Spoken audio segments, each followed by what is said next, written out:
باپ اور بیٹے اور روح القدس کے نام میں آمین۔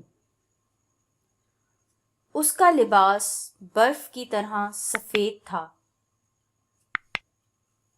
آج کی پہلی تلاوت دانیال نبی کی کتاب، اس کا 7واں باب 9ویں سے 10ویں اور 13ویں سے 14ویں آیات مقدسہ۔ اس وقت جب میں دیکھ رہا تھا تو تخت نصب کیے گئے اور قدیم الایام بیٹھ گیا۔ اس کا لباس برف کی طرح سفید تھا اور اس کے سر کے بال اون کی طرح شفاف تھے۔ اس کا تخت آگ کے شعلے کی مانند تھا اور تخت کے پہیے جلتی آگ کی مانند تھے۔ اس کے حضور سے ایک آتشی ندی نکل کر بہہ رہی تھی۔ ہزارہ ہزار اس کے خدمت گزار تھے اور لاکھوں لاکھ اس کے حضور میں کھڑے تھے۔ تب ارباب عدالت بیٹھ گئے اور کتابیں کھولی گئیں۔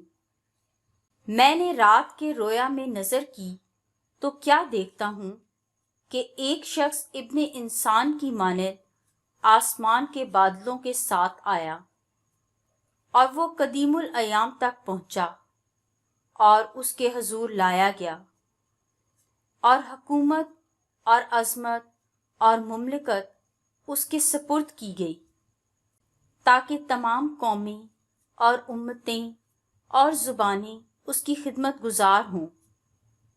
اس کی حکومت ابدی اور لازوال ہے، اور اس کی مملکت غیر فانی ہوگی۔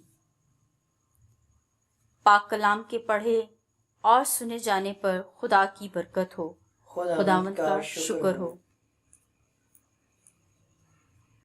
زبور 96، اس کی پہلی سے دوسری، 5ویں سے 8ویں اور 9ویں آیات مقدسہ۔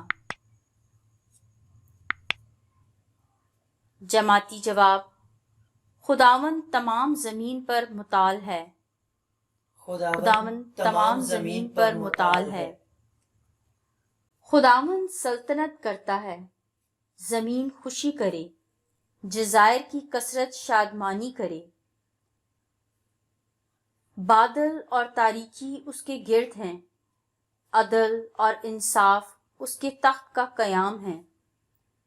جماعتی جواب: خداوند تمام زمین پر مطال ہے۔ خداوند یعنی کل دنیا کے حکمران کے حضور پہاڑ موم کی طرح پگھل جاتے ہیں۔ افلاک اس کی صداقت بیان کرتے ہیں، سب قومیں اس کا جلال دیکھتی ہیں۔ جماعتی جواب: خداوند تمام زمین پر مطال ہے۔ کیونکہ تو آئے خداوند تمام زمین پر مطال ہے، تو تمام معبودوں کی نسبت بلند ترین ہے۔ جماعتی جواب: خداوند تمام زمین پر مطال ہے۔ Hallelujah, hallelujah. یہ میرا بیٹا ہے المحبوب، جس سے میں خوش ہوں، اس کی سنو۔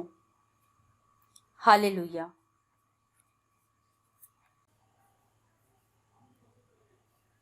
اس کا چہرہ سورج کی مانند چمکا۔ انجیل مقدس متی کے مطابق، اے خداوند تیری تمجید ہو۔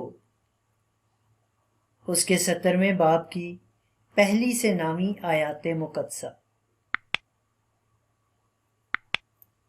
ایک دن یسوع پترس اور یعقوب اور اس کے بھائی یوحنا کو ساتھ لے کر انہیں ایک اونچے پہاڑ پر الگ لے گیا،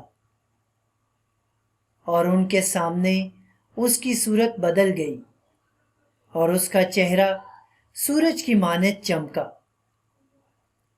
اور اس کی پوشاک نور کی مانند سفید ہو گئی۔ اور دیکھو، موسیٰ اور الیاس اس کے ساتھ باتیں کرتے ہوئے انہیں دکھائی دیے۔ تب پطرس نے یسوع سے مخاطب ہو کر کہا کہ اے خداوند، ہمارا یہاں رہنا اچھا ہے۔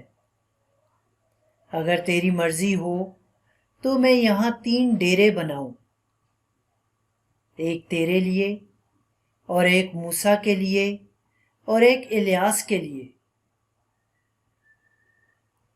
وہ یہ کہہ ہی رہا تھا کہ دیکھو، ایک نورانی بادل نے ان پر سایہ کر لیا، اور دیکھو اس بادل میں سے ایک آواز آئی کہ یہ میرا بیٹا ہے المحبوب، جس سے میں خوش ہوں، اس کی سنو۔ شاگرد یہ سن کر منہ کے بل گرے اور نہایت ڈر گئے۔ تب یسوع نے پاس آ کر انہیں چھوا اور کہا کہ اٹھو اور مت ڈرو۔ جب انہوں نے اپنی آنکھیں اٹھائیں تو یسوع کے سوا اور کسی کو نہ دیکھا۔ جب وہ پہاڑ سے اتر رہے تھے تو یسوع نے انہیں حکم دیا اور کہا کہ جب تک ابن انسان مردوں میں سے نہ جی اٹھے، اس رویا کا ذکر کسی سے نہ کرنا۔ انجیل مقدس کے وسیلے سے ہمارے گناہ معاف کیے جائیں۔ اے مسیح، تیری ستائش ہو۔